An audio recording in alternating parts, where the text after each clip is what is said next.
So this is ELC 131, Circuit Analysis 1, and we're going to talk about electromagnetism.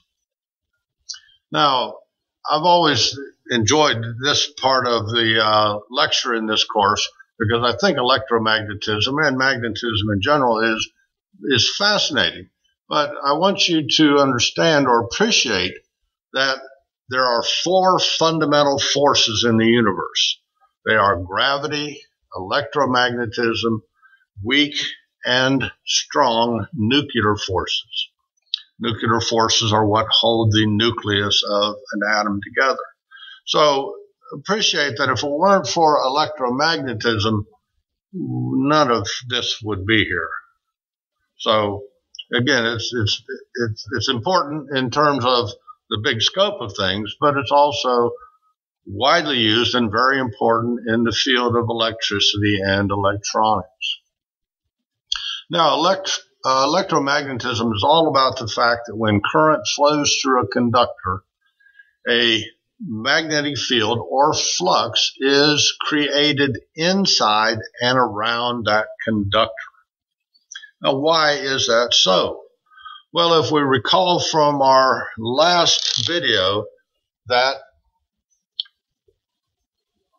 all electrons have what is called a magnetic moment or a spin moment, meaning that every electron has a magnetic field north to south, and existing around that magnet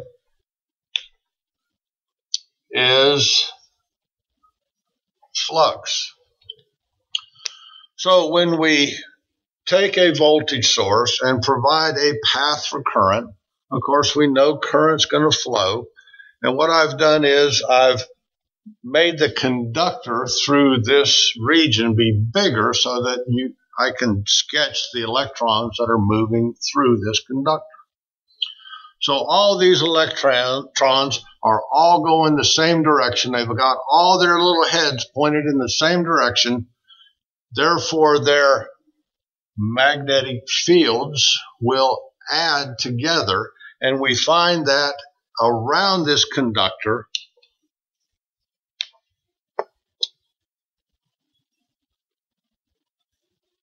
we will have a magnetic field with the direction as shown. Now, actually, this magnetic field or the flux begins at the very center of the conductor and moves outward. So it's not that the field is just around the conductor, it is what? In and around that conductor. Now, when we want to determine the direction of the field around this conductor, we can use the left-hand rule for electron flow, which says that we point the thumb of our left hand in the direction of electron flow, and our fingers wrap around the conductor in the direction of flux. So the magnetic lines of force go around in the direction as shown. Of course, we also have a right-hand rule. If we're talking about conventional current flow, we use our right hand. We point the thumb of our right hand in the direction of conventional current flow, and our fingers wrap around the conductor in the direction of the flux. Now, a lot of textbooks make a big deal about left-hand rule, right-hand rule. To me, it's never been all that important. But understand that if I change the direction of current in this conductor, the direction of this magnetic field will change. Now, what we do in electromagnetism, electrocircuits, is we take a conductor and we form it into a coil around some core material. Now, this core material could be air. This could be a hollow cardboard tube. But in this example, we're wrapping this coil of wire around an iron nail, because as hopefully you remember from the last video, that iron has a much greater permeability than does air. Now, when current flows through this coil of wire, there'll be a little magnetic field around this wire and around this wire and around this wire and around this wire and around this one and this one and this one. Now, if the current's big enough, if the fields are great enough, then these magnetic fields link together and create in and around this iron nail a large magnetic field. In other words, we have constructed an electromagnet. And hopefully you all remember doing this in school, taking a wire and wrapping it around and around and around and around and around and around and around some chunk of iron like a nail, connecting that wire to a battery, and then you could do wonderful and amazing things like pick up paper clips. Now, when talking about this electromagnet, again, we want to be able to determine the poles of this electromagnet. And again, we use either the left-hand rule or the right-hand rule. The left-hand rule says that we wrap the fingers of our left hand around this coil in the direction of electron current flow, and our thumb points to the north pole. The right-hand rule says we wrap the fingers of our right hand around the coil in the direction of conventional current flow, and our thumb points to the North Pole. So it doesn't matter if we use electron flow and the left-hand rule, or conventional current and the right-hand rule. This is the North Pole. Now, in our discussion of electromagnets, we've got two units or measures that we use. One is called magnetomotive force, F sub m. F for force and subscript m for magnetomotive force. And magnetomotive force is simply any source of energy that generates flux. And magnetomotive force is measured in ampere turns, symbolized with the Ni. N for the number of turns, and I, of course, for current.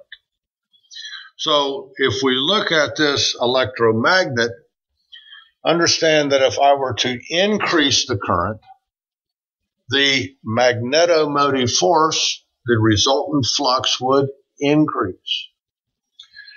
And likewise, if I increase the number of turns of wire in this coil, the resultant flux would increase.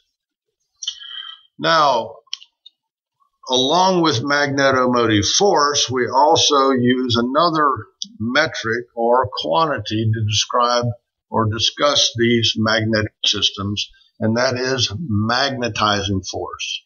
And magnetizing force is symbolized with the letter H. And magnetizing force is measured in ampere turns per meter. Now, the meter simply talks about the length from here to here. And hopefully you can appreciate that if I were to increase the distance and not increase the number of turns, that the magnetizing force, of course, would have to get smaller. And if I were to take this coil of wire and compress it together and not change the number of turns in the coil, of course, our magnetizing force would be greater.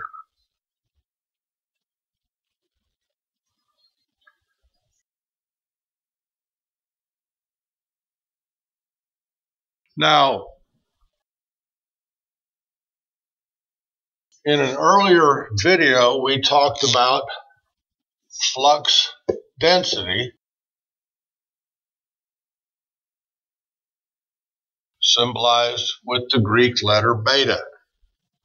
And at that point, I just said it was Webers per square meter.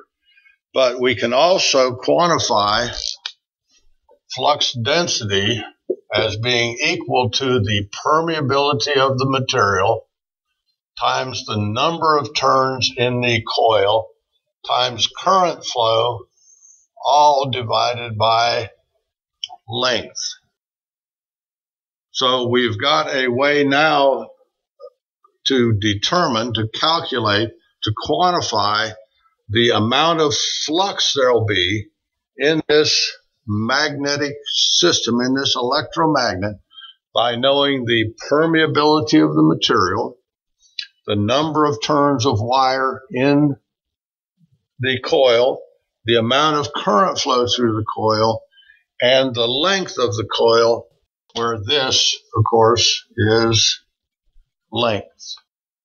So we've kind of come full circle, if you will, in terms of discussing our magnetic systems. We see now how the current through the conductor, the turns of wire to make up the coil, the permeability of the core material, and of course the length determine the amount of flux we'll have per unit or area unit.